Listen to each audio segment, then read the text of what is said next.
In 1941, on opening day, Franklin Delano Roosevelt threw out the first ball. World War II was happening, and despite the threat of war, it was a summer of heroes. Hello, Joe. What do you know? We need a hit. So Joe here I DiMaggio go. was once asked, "Why do you play so hard?" He replied with, "There might be someone out there that hasn't seen me play before." He made everything look effortless. He wasn't very popular, but in 1941 it changed when he started getting hits. May 15, 1941 began one of the greatest hitting streaks in baseball history. He hit in 56 straight games. After number 42, someone stole his bat. He started using a different one, but this didn't matter. After game number 46, on July 5th, he got his bat back. A boy from New Jersey spent 5 days tracking it down. On July 17, 1941, his streak ended. No one has come anywhere near that number since then.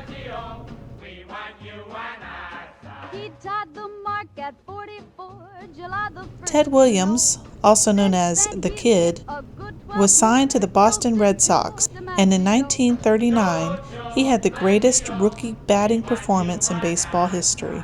He was signed at the age of 19.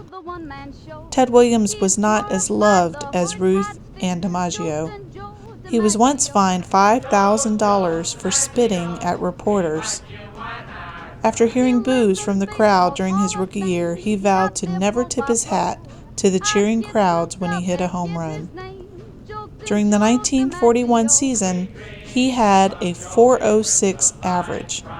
No one has hit even .400 in a single season since. DiMaggio and Williams were some of the greatest baseball players in history. Both earned records that have yet to be broken or to have anyone even come close. The U.S. entered World War II on December 7, 1941, when Japan attacked Pearl Harbor. More than 340 major leaguers went into uniform. American GIs played baseball everywhere they went. Left behind were the subpar players to continue the MLB. They called back the aged and the has-beens to the league. The 1944 Browns took the American League pennant. They were in last place the year before.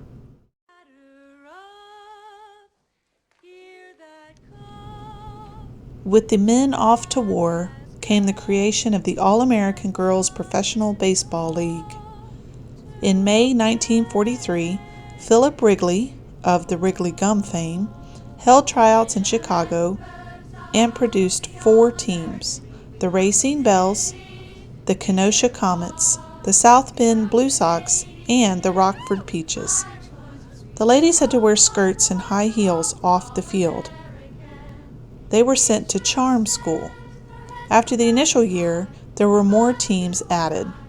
They played a 110-game season. The league lasted nearly a decade. Here is a famous scene from A League of Their Own, which is based on this professional women's league. Hey, Evelyn, can I ask you a question? You got a moment? Mm-hmm. Which team do you play for? Well, I'm a peach. Well, I was just wondering, because I couldn't figure out why you would throw home when we've got a 2-run lead. You let the tying run get on second, and we lost the lead because of you. Now you start using your head.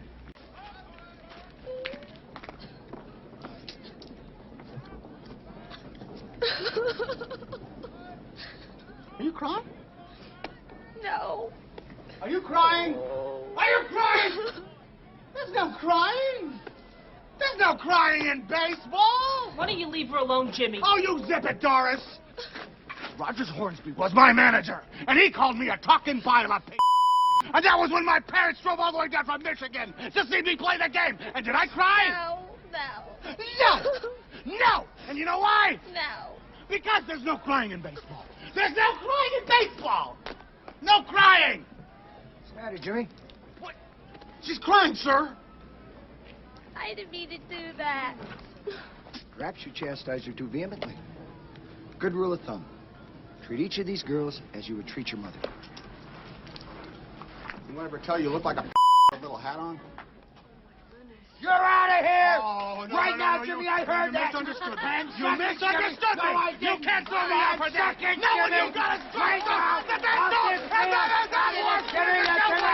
Get off this field. I can't believe no one ever told you that before. That's who you be.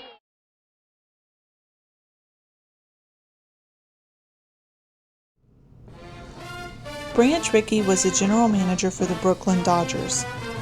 He signed Jackie Robinson to the Montreal Royals, their minor league team, for the 1946 season, and said that if he performed well, would then be signed to the Brooklyn Dodgers. On April 15, 1947, professional baseball had its first black professional player.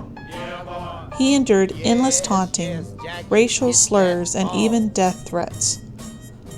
Pitchers would throw fastballs to his head when he would come up to bat. With the addition of Jackie Robinson, the first black major league ball player, saw the decline of the Negro Baseball League. Everyone wanted to see Jackie play for the Brooklyn Dodgers instead of attending the games with all black players.